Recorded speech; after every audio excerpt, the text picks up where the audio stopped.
আসসালামু আলাইকুম। স্বাগতম এবিসি জব কেয়ারে। বিদ্যুৎ বিতরণকারী প্রতিষ্ঠানের চাকরির বিষয়ে কিছু চ্যালেঞ্জিং টপিকস নিয়ে আজকে আলোচনা করব। এই পাওয়ার সেক্টরের এই ডিস্ট্রিবিউশন খাতের যে চাকরিগুলো, এখানে কিছু চ্যালেঞ্জিং বিষয় থাকার কারণে অনেকে কিন্তু চাকরি সুইচ করে অন্য চাকরিতে চলে যায়, বা অনেকে এমনও দেখি যে চাকরি ছেড়ে দিচ্ছে। তো এখানে আসলে এটা আপনার নিজের পার্সোনাল একটা অ্যাবিলিটি। আপনি এটাকে চ্যালেঞ্জিং হিসাবেও নিতে পারেন এবং আপনার দায়িত্ব এবং কর্তব্য হিসাবেও নিতে পারেন। বিদ্যুৎ সেক্টরে চাকরি, বিদ্যুৎ আমাদের জাতীয় সম্পদ, ঠিক আছে? সেই হিসাবে এই চাকরিটা আমি মনে করি, যেহেতু বিতরণকারী প্রতিষ্ঠানগুলো সরাসরি গ্রাহক পর্যায়ে বিদ্যুৎটা পৌঁছে দেয়, সেই হিসাবে একটা গ্রাহক সেবারও একটা সুযোগ এখানে আছে। অর্থাৎ আপনি এই চাকরির দ্বারা কিন্তু চাইলে আপনি অনেক মানে পুণ্যবান কাজও কিন্তু করতে পারবেন, মানে নেকির কাজ আর কি, ঠিক আছে? মানব সেবা, আমি যেটা মনে করি। তারপরে চ্যালেঞ্জিং যে বিষয়গুলো আমাদের জানা প্রয়োজন, যেহেতু আমি একটি বিদ্যুৎ বিতরণকারী প্রতিষ্ঠানে কর্মরত আছি, সেই হিসাবে আমি বাস্তব বিষয়গুলোই তুলে ধরব। বাংলাদেশে ৬টি বিদ্যুৎ বিতরণকারী প্রতিষ্ঠান আছে, যে বিপিডিপি, যাকে আমরা অবদা হিসাবে চিনি। এর অঙ্গ প্রতিষ্ঠান আছে যেমন ডেস্কো, পুজোপাডিকো, নেস্কো। তারপরে আছে আপনার ডিপিডিসি আছে ঢাকাতে, এরা সরাসরি মন্ত্রণালয়ের অধীনস্থ আর কি। আর আছে আপনার আহ, বাংলাদেশ পল্লী বিদ্যুতায়ন বোর্ড, বিআরইবি বা আরইবি বলে, বা এরা পল্লী বিদ্যুৎ সমিতির মাধ্যমে বিদ্যুৎ বিতরণ করে থাকে। তো এই ৬টি প্রতিষ্ঠান সরাসরি গ্রাহক পর্যায়ে বিদ্যুৎকে সরবরাহ করে। ৬টি প্রতিষ্ঠানের কাজের ধরন মূলত একই, তবে কাজের ধরন একই থাকলে কাজের কিছু পরিবেশগত বা স্থানভেদে কিছু ভিন্নতা রয়েছে। যেমন ঢাকাতে যে ডিপিডিসি এবং ডেস্কো আছে, তাদের কাজের ধরন একরকম। খুলনা বরিশাল অঞ্চলে উজুপাডিকো আছে, তাদের এক রকম। রংপুর রাজশাহীতে আপনার নেস্কো আছে, সেইখানে একরকম। বাংলাদেশের বিভিন্ন অঞ্চলে বিপিডিপি আছে, সেইখানে একরকম। আবার গ্রাম অঞ্চলে পল্লী বিদ্যুৎ সমিতি বিতরণ করে থাকে, তাদের একরকম। তবে কি পয়েন্টগুলো হলো, যেমন আপনার যেমন গ্রাহককে হ্যান্ডেলিং করা।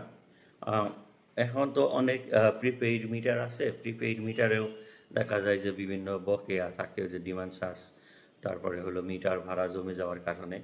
তো এর চেয়ে বড় ইস্যু হলো যে প্রিপেইড মিটারগুলোতে বিভিন্ন গ্রাহক কমপ্লেন আসে এবং অসাধু বিভিন্ন গ্রাহক বিদ্যুৎ চুরি করার সুযোগ পায় তারা লটে। সেই হিসাবে গ্রাহকের বকেয়া ওইভাবে না থাকলেও লাইন কাটার প্রয়োজন পড়ে। তবে বিল মিটারগুলো যেগুলো আছে, মানে পোস্টপেইড মিটার যেগুলো, মানে সেগুলোতে কিন্তু বকেয়া থাকার কারণে লাইন কাটতে হয়। এটা হলো সবচেয়ে বড় একটি চ্যালেঞ্জিং বিষয়।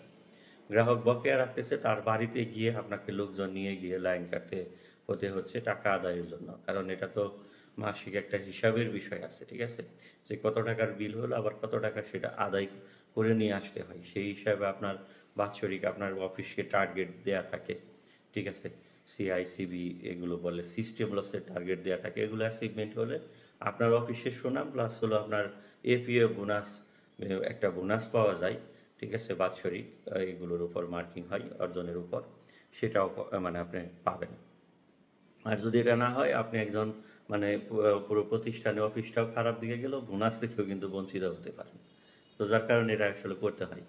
তো এখন এই লাইন কেটে টাকা আদায় করাটা সবচেয়ে বড় চ্যালেঞ্জিং। বিভিন্ন গ্রাহক বিভিন্ন মোটিভে, তারা অনেক সময় লাইন কাটতে গেলে বলে যে আমরা তো বকেয়া রেখে সুদ দিচ্ছি, যেহেতু টাকা নির্দিষ্ট ডেটের মধ্যে না দিলে আবার সেটা ইন্টারেস্ট বা এলপিসি, লেট পেমেন্ট সার্চ বলা হয়, সেটা কাটে। যে আমি সুদ দিচ্ছি, আমি তো টাকা দিবই, ঠিক আছে? সেটা আপনার কাটার কে কাটা লাগবে, আমি এখনই দিচ্ছি, মানে নানান ধরনের হ্যাঙ্গামা। আপনি কাটতে গেলে বাহানা করে, আবার অনেক সময় সরাসরি বাধা দেয়, ঠিক আছে? কাটা যায় না, আবার ম্যাজিস্ট্রেট নিয়ে গিয়ে সেই লাইন মোবাইল কোর্টের মাধ্যমে কাটতে হয়। কাটলে অনেক সময় গ্রাহক এসে অফিসে হাঙ্গামা করে।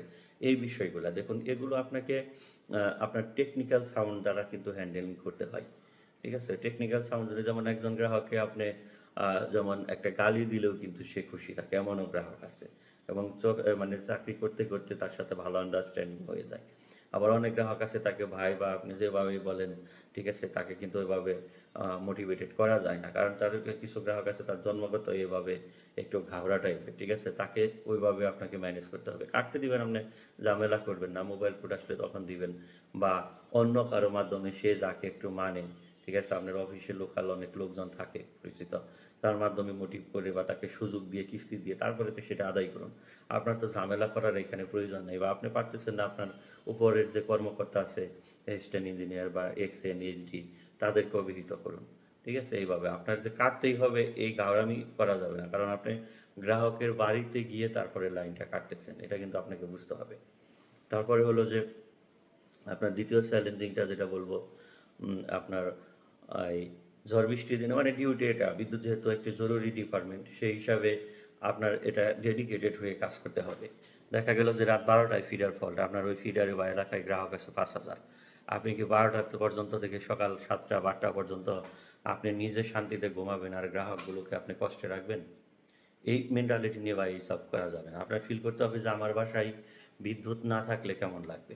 ঠিক আছে? এই ফিলটা আপনার করতে হবে। তাহলে অন্যজনের বাসায় বিদ্যুৎ না থাকলেও সেম এইরকম লাগে। 12টায় ফল্ট হলে আপনাকে নিজে বের হয়ে লোকজন সাথে নিয়ে গিয়ে প্রয়োজনে সেটা ফল্ট রিমুভ করতে হবে। বা অনেক সময় দেখা যায় যে ফল্টের নিউজ আসে কমপ্লেইনে বা আপনার ফোনেও আসতে পারে। এবং ফোন ধরাটা এটা ফিডার ফল্ট হোক বা যেকোনো সময় বিদ্যুৎ যেহেতু একটা সেনসিটিভ জিনিস এবং জরুরি জিনিস সেই হিসাবে রাত 10টায় যদি আমি মনে করি যে মানে আননোন নাম্বার থেকে ফোন আসলে আপনার রিসিভ করা প্রয়োজন। কারণ আপনার ফিডার ইনচার্জ বা আপনি যেহেতু বিদ্যুৎ অফিসের একজন কর্মকর্তা বা যদি কর্মচারী হন সেই হিসাবে আপনার কিন্তু নাম্বার যে বিভিন্ন জনের কাছে আসে সেই হিসাবে তারা আপনাকে অবহিত করার জন্য ফোন দিতেই পারে। আবার কমপ্লেইনে সেই ফোনটা দেয় যেহেতু কমপ্লেইনের নাম্বারটা 24 ঘন্টায় খোলা থাকে। ঠিক আছে? তো সেই হিসাবে ফোন রিসিভ করলে যদি নিউজ পাওয়া যায় যে এখানে ফল্ট সেই ক্ষেত্রে টিম গিয়ে সেটা রিমুভ করে দিলেই লাইন চালু হয়। এবং আপনি ঘুমের মধ্যে যদি দেখেন যে আপনার ফোন আসছে সেটা আপনি অবশ্যই ক্লিয়ার হয়ে নেবেন। নয়তো বা আপনি লাইনম্যানের উপর শাটডাউন বা এসআইকে বলে দিতে পারেন যে এভাবে শাটডাউন দেওয়া হয়েছে। মানে তার একটা আপনি সাপোর্ট নিতে পারেন। সেভাবে ক্লিয়ার হয়ে আমাকে জানেন ২-৩ জায়গা থেকে যাতে কোনো অ্যাক্সিডেন্ট বা দুর্ঘটনা না ঘটে। ঠিক আছে? এগুলো কিন্তু আপনার দায়িত্ব এবং কর্তব্যের মধ্যে। তো এই বিষয়গুলো যদি আপনার ম্যানেজ করে নিতে হবে। যে আপনার এই ডেডিকেটেড হয়ে অবশ্যই কাজ করতে হবে। এটা একটা চ্যালেঞ্জিং। অনেকে এটা মনে করে যে না আমি কেন আমার ৮ ঘন্টার বাহিরে আমি ডিউটি করব। ঠিক আছে? কিন্তু তাহলে কিন্তু আপনি যদি এইটাই মনে করেন তাহলে আপনার আমি মনে করি যে এই চাকরিতে আসার দরকার নেই। কারণ আপনার বাসায় বিদ্যুৎ না থাকলে কষ্ট হলে অন্যজনের বাসায় বিদ্যুৎ না থাকলেও তার কষ্ট হবে। সেই সেবাটা আপনার দায়িত্বটা আপনার পৌঁছে দিতে হবে। এগুলো কিন্তু এক প্রকার সেবা। তারপরে আছে যে আপনার আরেকটা চ্যালেঞ্জিং বিষয় যেমন গাছপালা কর্তন। গাছপালা লাইনের গাছপালা কাটতে হয়। সেই হিসাবে আপনার দেখা যায় যে এই গাছপালা কর্তন করতে গেলেও ডালপালা কর্তন করতে গেলেও অনেক সময় মানুষের সাথে হাঙ্গামা বা বিভিন্ন হট্টগোল হয়। সেগুলো আপনাকে ম্যানেজ করতে হবে। গাছপালা কাটতে গেলে লেবারদেরকে বুঝিয়ে দিতে হবে যে অপ্রয়োজনীয় অনেক সময় ডাল বা গাছ বিভিন্ন ফলের গাছ, ফলের মৌসুমে বিভিন্ন মুকুল আসে। সেগুলো যেটা না হলেই নয় সেটা কাটতে হবে। প্রয়োজনে ওই গ্রাহককে বুঝিয়ে যে ভাই এটা যদি না কাটতে দেন দেখা যাবে যে এটা তারের সাথে লাগলে আপনার গাছ সহ কারেন্ট হবে। তখন আপনি ফলটা খেতে গেলে একটা দুর্ঘটনা ঘটতে পারে। এজন্য এটা কাটা প্রয়োজন। তখন কিন্তু সে অবশ্যই কাটতে দিবে বা সে যেভাবে বলে সেভাবে কাটান। ঠিক আছে? অবশ্যই মানে কাটতে দিবেই। এটা কেউই না হয় কম বা বেশি এরকম প্রবলেম থাকলে। আর যে একান্তই দিবে না বা যার তার থেকে গাছ একটু দূরে আছে সমস্যা হবে না বা হলেও হতে পারে সামান্য। সেই সুবাদে তারা কিন্তু ওই গাড়া হলে একটু যদি গাড়া গ্রাহক হয় সহজ ভাষায়, ঠিক আছে? তাহলে তারা একটু ছাড় দিতেই হবে। তো এইভাবে কিন্তু আপনাকে অবশ্যই ম্যানেজ করে নিয়ে তারপরে জবগুলো করতে হবে। তারপরে আরেকটা চ্যালেঞ্জিং আছে যে এটা হলো যে আর্থিক বিষয়। দেখুন এই বিদ্যুৎ যেহেতু একটি প্রয়োজনীয় একটা বলা যায় যে মৌলিক উপাদানের মতো একটা টপিকস হয়ে গেছে। সেই হিসাবে আপনার এই বিদ্যুৎ খাতটার সাথে আর্থিক অনেক কিছু সম্পৃক্ত আছে। ঠিক আছে? আপনি একটা নতুন কানেকশন করতে গেলে দেখা যায় যে আপনি যদি এসএই লেভেল থেকে তারপরে মানে উপসহকারী প্রকৌশলী, সহকারী প্রকৌশলী, এক্সএন, এসি এই লেভেলে যেই হোক আপনার সাইন ছাড়া কিন্তু কানেকশনটা পাস হচ্ছে না। সেই সুবাদে কিন্তু আপনি চাইলে আর্থিক যে কোনো দাবি করলে গ্রাহক অনেক সময় বাধ্য হয়ে দিয়ে তারপরে আপনার কানেকশনটা নেয়। কিন্তু এ বিষয় থেকে কিন্তু আপনাকে সেফ থাকতে হবে অবশ্যই। আপনি বেশি লোভ করতে করতে গিয়ে আপনার বেতন বহির্ভূত এই অবৈধ টাকা ইনকাম করে স্ত্রী, সন্তান, পরিবার, পরিজনকে খাইয়ে তারপরে আপনি নিজে পাপ কামালেন, ঠিক আছে? আপনার দুর্নাম অর্জন করলেন। আর হলো যে আপনি দেখা যায় যে একসময় এমন একটা ফলে বেরোনো হয় আপনার চাকরি চলে গেছে আপনাকে নিয়ে নিউজ হতে পারে, মান-সম্মান সবই চলে যাবে। পরিবারের কাছে, আত্মীয়স্বজনের কাছে, সমাজের কাছে, অফিসের কাছে সব জায়গায় আপনি একটা নর্দমার কীট হয়ে যাবেন। ঘৃণিত এবং জঘন্যতম লোক হতে পারেন। সারা বাংলাদেশ এবং বিশ্ব আপনাকে নিয়ে একটা ক্রিটিসাইজ করতে পারে। এইজন্য আপনাকে অবশ্যই সেফ থাকতে হবে। এই দিক থেকে বাঁচতে হবে। আপনার অধীনস্থ অনেক লোক আপনার নাম ভাঙিয়ে টাকা খেতে পারে। ঠিক আছে? যে অথচ আপনি ওই কাজের জন্য টাকা নেননি। দেখা যাবে যে সে বলল যে স্যারকে দিয়ে কাজ করাতে হবে, এর জন্য এত টাকা লাগবে। আপনি কাজটা করে দিলেন ফ্রি। এজন্য আপনাকে টেকনিক্যালি বুঝতে হবে। গ্রাহকের সাথে সরাসরি প্রয়োজনে যেটা আর্থিক বিষয় আছে কথা বলতে হবে যে আপনি কি এই কাজের জন্য কোনো টাকা দিচ্ছেন নাকি? আমি কিন্তু এই কাজের জন্য কোনো টাকা নেইনি। ঠিক আছে? তখন গ্রাহক কিন্তু বিষয়টা ক্লিয়ার হয়ে টাকা দিলে তার কাছ থেকে উদ্ধার করে নিবে। সেটা হলো ওইভাবে আপনাকে ম্যানেজ করে নিতে হবে। এবং আপনি যদি কখনো আর্থিক বা অবৈধ টাকার সাথে নিয়োজিত থাকেন তাহলে কিন্তু আপনার এই বুকের পাটা একদমই দুর্বল হয়ে যাবে। আর যদি স্বচ্ছ থাকেন আপনার বুকের পাটা হবে বিশাল স্টিলের চেয়ে শক্ত। ঠিক আছে? আপনি কিন্তু যে কোনো জায়গায় বলিষ্ঠ কণ্ঠে কথা বলতে পারবেন এবং আপনার সৎ সাহসে আপনি চলাফেরা করতে পারবেন। মানুষের কাছেও আপনি সম্মান পাবেন।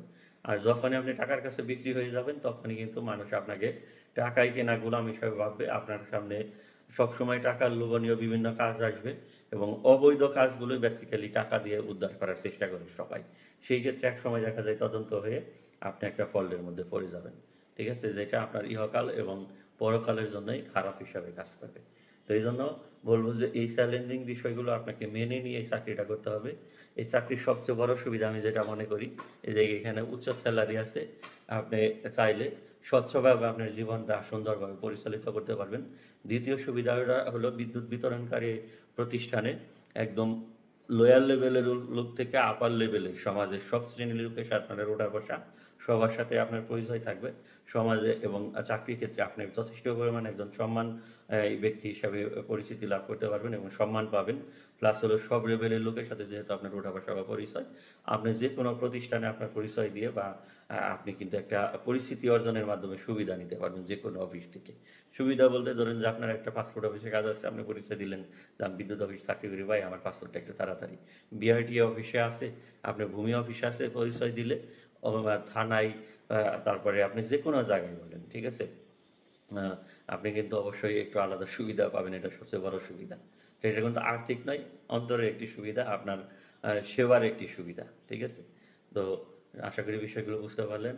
ভিডিওটা একটু দীর্ঘায়িত হয়ে গেল কিন্তু ভিডিও কিন্তু অনেক গুরুত্বপূর্ণ। সবার জন্য শুভকামনা। আল্লাহ হাফেজ।